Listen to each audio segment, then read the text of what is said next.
வணக்கம். இன்றைக்கி எங்கள் வீட்டில் வந்து நல்ல மழை வேற பெய்யுது.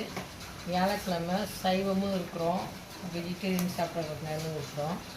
அதனால் மீன் குழம்பும் வச்சுருக்கிறேன், ரசம் வச்சுருக்கிறேன்.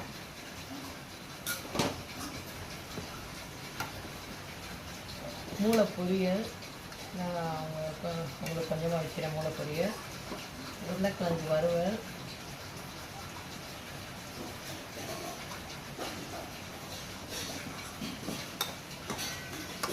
கீரைத்தண்டு பொரியல்,